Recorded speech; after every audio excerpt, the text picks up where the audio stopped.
Anatsika na ity zaridaina ity mbola hitramo-tramotsika rehefa avy eo izay ahatsilovantsika ny fahatsaran'Andriamanitra hatrany amin'ny famoronana. Fahatsaran'Andriamanitra izay tiany hitoerantsika koa izay indrisy fanolozantsika noho ny adalantsika tamin'ny fahotana. Kanefa dia asehon'Andriamanitra itondray amelomanao amponin'ireo mpiomanao mpitandrina rehetra ny finoana zany fahatsaran'Andriamanitra zany, na eo azy rehetra mety ho fahasahiranana sy fahasarotana mandritra ny toeram-panomana, ary mba hiaingana izy ireo koa mitondra ny fahatsarana zany any amin'ny toerana rehetra andrahana azy hatrany amin'izay toerana iverina ho akodaoda indrindra azy. Fa ny nofinofiny synode lehibe FJKM Mariavana Malala dia ny ahatonga ny fiangonana FJKM rehetra ho tahaka izao avokoa. Koa izao zaridaina izao dia santana sady zany izao miainga eto ny mpiomanam-pitandrina mitondra izao koa ny toerana andrahan'ny tompo azy. Dia ataontsika ny hira faha-roapolo ny andininy voalohany dia hotapahan'ity ruban ity dia angataka amitiavana ny doyentsika hanao vavaka dia hiroso.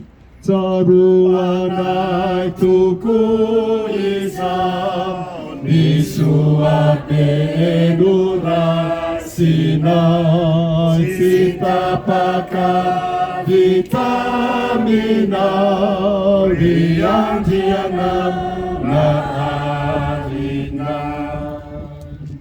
Miankavy anareo ary hitana an'ireo ruban, za tsy manana tany tazomina azy mihitsy.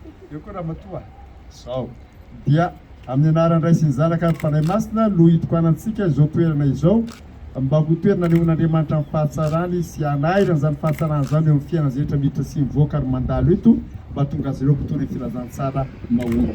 Andriamanitra irery voninahitra. Amen. Mahazo miteka mafy tsara manao. Ity mba omena ho an'ny eo pasteur maholo aloha izy. Mivady. Ity omeo pasteur Slof azafady tompo mivady. Fahatsiro va ty. Ity ho an'ny Zoya. Tia tamin'ny ilana ato amin'izay manapaka amin'izy fa aza rehefa sy any aloha. Ity